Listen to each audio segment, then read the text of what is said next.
పాకిస్తాన్ కు తాలిబాన్లు strong warning ఇచ్చారు. భారత పర్యటనలో ఉన్న Afghan Taliban foreign minister Muttaqi Pakistan కు హెచ్చరికలు జారీ చేశారు. ఆఫ్ఘన్ల ధైర్యాన్ని పరీక్షించొద్దని, ఒక్కసారి తాము తిరగబడితే ఎదురయ్యే పరిణామాల తీవ్రతను గుర్తు చేసుకోవాలంటూ కూడా ముతాఖీ హెచ్చరికలు జారీ చేశాడు. ఇక నుంచి తమ దేశంలోకి పాక్ అక్రమ చొరబాట్లను ఖండిస్తున్నామని చెప్తున్నారు. ఇలాంటి విధానాలతో ఇరు దేశాల మధ్య సమస్యలు పరిష్కారం కావన్న ముతాఖీ ఆఫ్ఘన్ ప్రజల సహనాన్ని పరీక్షించొద్దంటూ మరోసారి హెచ్చరించారు. న్యూఢిల్లీలో విదేశాంగ మంత్రి ఎస్ జయశంకర్ ను కలిసిన తర్వాత ఆఫ్ఘనిస్తాన్ విదేశాంగ మంత్రి అమీర్ ఖాన్ ముతాఖీ ఈ వ్యాఖ్యలు చేశారు. ఆఫ్ఘనిస్తాన్ పై పాకిస్తాన్ దాడులు చేసిన నేపథ్యంలో ఆయన చేసిన వ్యాఖ్యలు రెండు దేశాల మధ్య తీవ్ర ఉద్రిక్తతలకు దారి తీస్తాయని హెచ్చరికలు చేసినట్లుగా కూడా ఉన్నాయి. అయితే కాబూల్లోని తెహ్రీకి తాలిబాన్ పాకిస్తాన్ శిబిరాలను లక్ష్యంగా చేసుకుని ఇస్లామాబాద్ సరిహద్దు దాడులను ప్రారంభించిన నేపథ్యంలో పాకిస్తాన్కు ఈ కఠినమైన హెచ్చరిక వచ్చింది. సుదూర ప్రాంతాల్లో సరిహద్దు దగ్గర దాడి జరిగింది. పాకిస్తాన్ చర్యను మేము తప్పుగా భావిస్తున్నాం.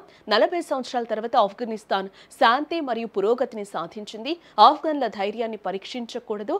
ఎవరైనా ఇలా చేయాలనుకుంటే వారు సోవియట్ యూనియన్, అమెరికా మరియు నాటోలను అడగాలి. తద్వారా ఆఫ్ఘనిస్తాన్తో ఆటలు ఆడటం మంచిది కాదని వారు వివరించగలరు అని ముతాఖీ అంటున్నారు. ఇదిలా ఉంటే భారత్ ఆఫ్ఘనిస్తాన్ ను రెండు దేశాల మధ్య చర్యలు విజయవంతమైనట్లు కూడా ముతాఖీ చెప్తూ ఉన్నారు. అభివృద్ధి ప్రాజెక్టుల కొనసాగింపు, ఆఫ్ఘనిస్తాన్ లో భారత పరిధి విస్తరించాలని నిర్ణయం తీసుకున్నామని ఆయన అన్నారు. భద్రతా రంగంలో తాలిబాన్ ప్రభుత్వం ప్రాంతీయ స్థిరత్వాన్ని నిర్ధారించడానికి కట్టుబడి ఉన్నట్లుగా ముతాఖీ ఈ సందర్భంగా చెప్పుకొచ్చారు. दूर दराज इलाके है, वहाँ पे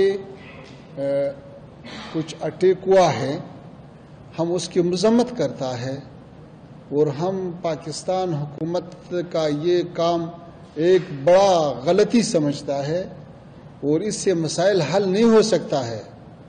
अफगानिस्तान का तारीख गवाह है कि ऐसे मसाइल ज़ोर से हल नहीं किया सकता है।